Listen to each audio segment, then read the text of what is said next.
Coming up in the Mindvalley Academy, we have a special online training with the one and only Christie Marie Sheldon, who's one of our most popular trainers and teachers who come on the Mindvalley Academy. Christie's unique gift is that she can help people identify subconscious blocks that are holding them back from living the best version of their lives. Now, you could have subconscious blocks holding you back from love, from happiness, from health.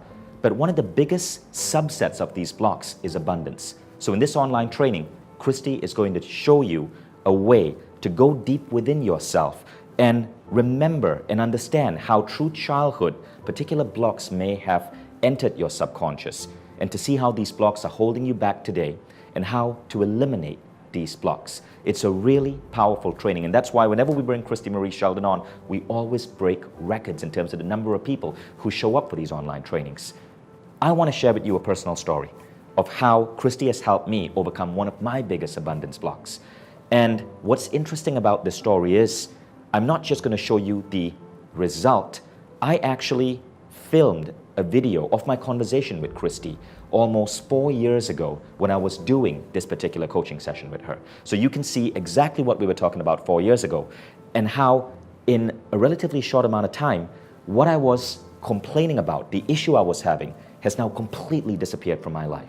So here's what happened. 4 years ago, I had a session with Christie Marie Sheldon. Now, Christie made me see a particular abundance block I had, and I didn't know it was a block. I thought it was just a normal, valid fear. I believed that I should not grow my company. I should not build it up because it would take away my freedom. And so I had a decent-sized company, maybe around 40, 50 employees, but I didn't want to get any bigger. And so I was capping that growth.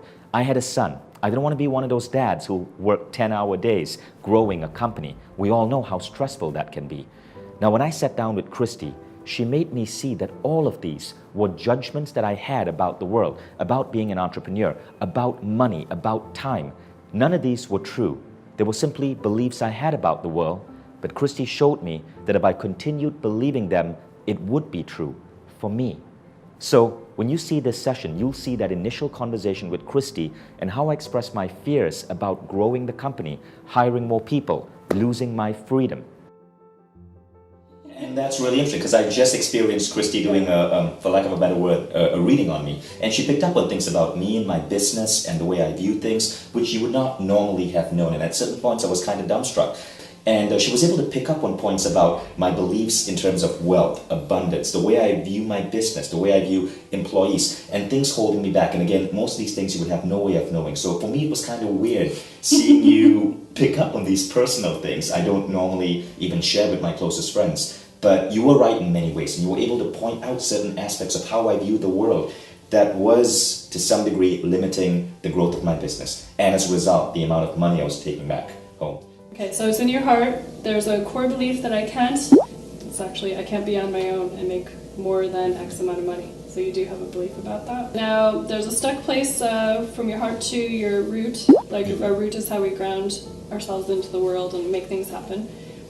That says I'm personally responsible to so many people. And there's a place where you don't like being responsible to over a certain amount of people. Mm-hmm. Okay, so let's just clear that. If you're going to grow a big business, you need to be responsible. That's true, because I have 40 employees and we really care about them, and it's a lot of responsibility.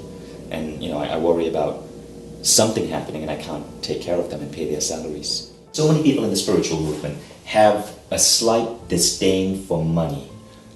Is that correct?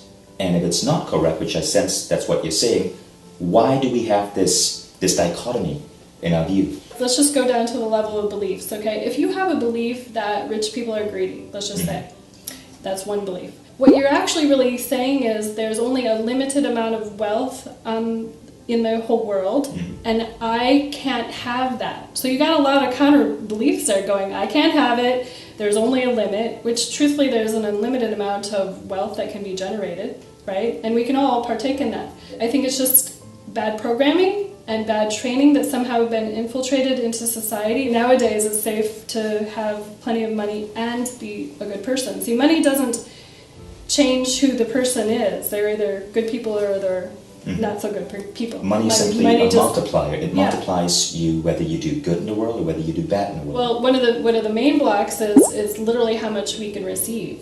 Okay, so if you can't receive energy, you can't receive money. Receiving could have its own little trajectory. It could be like, I don't like money, so therefore I can't receive it. Money's, every time we've gotten whacked with money, like we lost money, you could be like, I'm a loser about money, basically. So there's all these different angles about blocks of receiving, which we're going to go through in the wealth program to clear. All the judgments that we have about what money is and isn't. So if we think money is greedy, or that I can't be good enough to have it, like all those series of judgments that have been programmed into us in society, we got to clear all those. Right, judgments, I understand, are one of the biggest things that hold us back. Yeah, that's pretty much it. We choose to see things as right or wrong. Yeah, so it's pretty much, so if money is wrong, it's not going to show up. How long before they see results? A couple different stories pop in my head. I took one multimillionaire who made millions and lost millions 3 times, and he came to me and basically after he saw me, I gave him what direction to go in, cleared his blocks, and now his company is at least worth $500 million. So from an experience of losing 3 times, and then having to start over, that's one example. I have a podcast in there with Faye. She worked with me and she did the 30-day program, and she basically within 30 days she manifested a whole new life with all of her gurus. Like she was in the business of addiction, and so within the 30 days she started manifesting all these gurus of addiction to actually partner with them and do various businesses. Do you have to work with people one at a time, or can you work with a group of people at one time? No, I work with groups of people, and it's really interesting. There's something about a group, because you could have like a certain angle of a belief and I could have a certain angle of a belief, and if we clear it for the group, we clear it for it's like all the 50 angles of everybody get cleared. So it's actually better if it's done in a group. Yeah, you get. It's not that there's a dilution of the energy. No, not at all. It's everybody's energy contributes, and so to me, it's kind of like a community that gets together, knowing that, wow, we're going to clear all our abundance and we're going to go to the next level. Wonderful. As you can see, that was 4 years ago. I looked different and so did Christie. What's interesting is I forgot about that conversation. But 3 months later, something interesting happened. We started growing the company. I remember in June that year, we ended up hiring 12 people. That was a record. We'd never hired that many new people before. But that hiring rate grew. We began growing and growing and growing into what is now 200 people. And that fear which I had completely disappeared. It was interesting. When I look at that video, I don't recognize that man talking to Christie. That fear is so removed from me that I cannot even relate to it. It's a distant memory. It's hard for me to even remember having that fear. That's how removed that block was. But I know it happened. I know that conversation happened because we captured it on film. So that was what Christie was able to do for me. And since then, she's probably been one of the coaches I work with most. And she, more than anyone else, has helped me expand my abundance in ways I could never have dreamed about. So imagine what she can do for you when you show up for this free online training on the Mindvalley Academy.